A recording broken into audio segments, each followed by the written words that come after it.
friends, welcome back, or welcome if you are new here. My name is Caroline. I like to do knitting, crocheting, sewing, all types of crafts on my channel. And today I want to sit down and organize my yarn stash. So usually I have an Excel sheet with all my yarns and I keep track of them whenever I either add something into stash or take something out of my stash. But considering how this year has been going, I haven't really kept track of that as well as I want to. So I figured I would sit down and actually make sure everything is correct again, so I can actually start properly destashing with the right numbers again. I like organizing my yarn. I like looking at it again and like coming up with plans. So yeah, I figured we would do this together. Alright, first step is to take all my yarn from where they're stored. I need a scale to weigh the yarn. I need my laptop to write it all down. And then I need my phone to take pictures of yarns that I haven't photographed yet. I think most of it is photographed, but there are a couple of new skeins in stash that probably haven't been. So I think that's everything I need.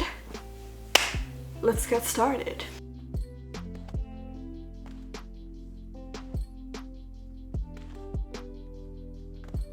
Alright, so I collected all my yarn, as you can see.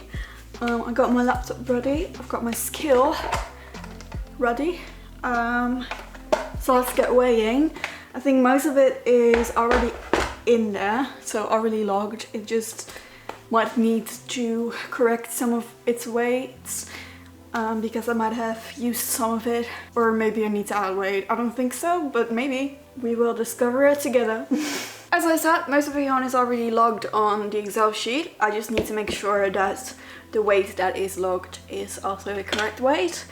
And then we will have a couple of skeins left over that are new, and probably also some that are still on here that I don't have anymore.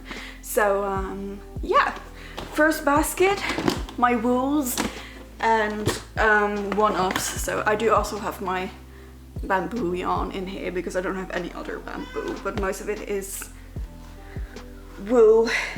My little helper, of course, can't do without. Alright, so all of this basket was still correct, which makes sense because I don't think I've touched it. But I did want to go through some of the yarns that were in there that I already have plans with, just to make this video a little bit more interesting. So first things first, I've got this French extra fine merino in the color cranberry, and what I was thinking is making a what's it called, Take Turns tank from Lily Kate France. For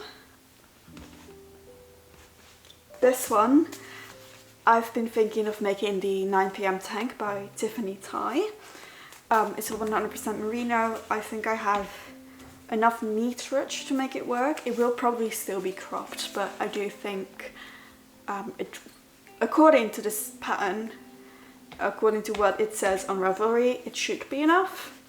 I don't know, I'm skeptical, but we can at least give it a try. Then I have more extra fine merino. This is color 17, and I'm not entirely sure what to make with this yet, but this will probably also become some sort of tank top, as well as this one, which is the color emerald. Same yarn, don't know yet. Then I do also have some leftover bamboo from my olive top. This is still a pretty decent amount, but I have been thinking of taking out my olive top and making maybe a t-shirt or something like that with this yarn instead. I'm just not really happy with the fit of the olive top. I already told you guys about that right after I finished it, and I still haven't worn it since I finished it. So I think I'm gonna take the yarn out and make something else with that yarn, as well as this yarn that's still in the stash. So that's the plan for this. Moving on to the cotton yarn, this is I think where the most change has occurred. I still have quite a lot of cotton, but this one used to not be able to close, and it definitely can now, very comfortably actually. So that's good. Alright, so there are definitely some cottons missing in this basket. I'm assuming they're moved to the scrap basket because there's only so little left of it, or it's just all used up. So for now, I have enough of the drops Paris in this color to make a top, and I was thinking I might want to make the Made You Look top. I'm not sure if it would work in the cotton, but I'm willing to give it a try. I have a lot of drops Paris in different colors, and it's all forked out of other projects. I can't remember which project this comes from, but it's quite a lot. I think I might want to make like a market bag or something out of this. More drops Paris, I'm not sure. Could work with the other colors if I want to make a little bit of a bigger project, maybe. Because this is also still drops cotton, drops Paris, would work with the other colors again. Then I have quite a lot of this fingering Mohair Catania. Not sure, probably gonna be some sort of tank top. I don't know, we'll have to see. I've got 150 grams of the Netting for Olive Cotton Merino. I want to make the mixed ribbed camisole from Florence Miller with this yarn. This might actually be a project that I want to cast on pretty soon. Then I have these very light, I would say lace weight cotton. This is the yarn that I was talking about holding my mohair scraps with and making a top, the cloud bow pattern. I will have to swatch, maybe I don't even need this for that pattern, and then I need to come up with something else for this yarn, but for now that's the plan. This yarn will become a Sadie sweater, Sadie top, a very lightweight lace open sweater. And then I have some more cottons that I don't really have plans with, but will probably become some sort of scrap projects. And then I have two new cotton yarns in stash. I got this when I was destashing yarn from a friend, and they got rid of this and I thought it might be fun. Not sure what I'm gonna do with it yet, but I will be adding it to stash because I haven't yet. This one's done. Moving on to my wool and mohair sweater quantities. These might look familiar. Actually, they probably don't, because this video is probably gonna be up before my next weekly vlog.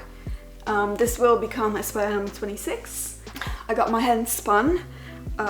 This isn't fully finished yet because I still have fibre that needs to be spun, but I will put this in stash already because these are basically finished. Plutalope in two different colors, not sure what I'm gonna do with that. And then I have some leftovers from my Luma sweater in a friend's wool.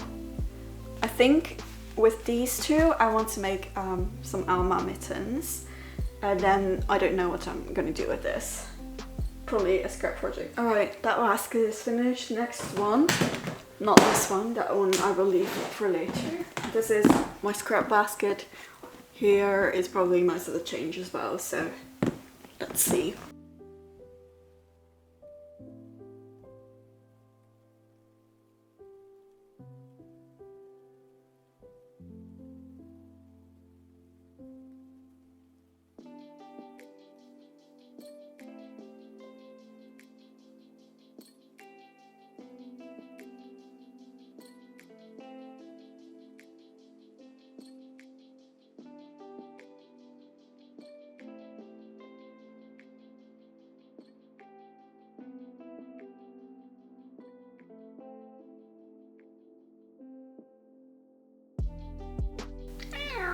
This is very helpful, thank you.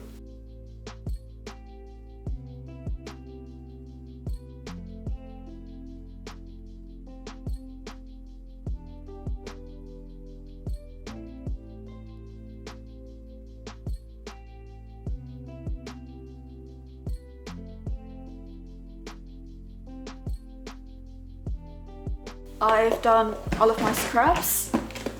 They're scraps, so I don't really have active plans with this. This is just gonna become something, all of it together, like a project. I am thinking of making a video about scrap patterns that I am considering making, so if that's something you are interested in, let me know, and that might be a little extra video for you, because I do have quite an extensive list of patterns that I think are very nice for scrap projects, so I'm willing to share. I do also have a lot of sock yarn still. A lot of these already have like particular sock patterns attached to it. If you're interested in what I will be making with all this sock yarn, all of the ones that I already planned are in my Ravelry queue, so if you're interested in that, you can check that out. Alright, so that is all my yarn. I put it all in my spreadsheet, and I currently have 144.5 50-gram skeins. So for those who are unaware, I calculate all of the grams together and then I divide it by 50. So I have an X amount of 50 grams of skeins. Now obviously that isn't really always like actually 50 grams. It's just the way I like to do it. It kind of gives me an idea of what I have. Is it the best way? Probably not, but it works for me. So that's how I calculate that. I am very excited and very pleased with my 144.5 skeins. So that was today's video. If you guys liked it, make sure to give it a thumbs up. Leave a comment if you like, either about how many skeins you have in your stash, or I don't know, maybe patterns you think I can make with the yarns that I showed you. And make sure to subscribe if you want to see more of me. You can also follow me on Ravelry for more real-time updates on my projects, and I guess without further ado, I will see you guys in the next one.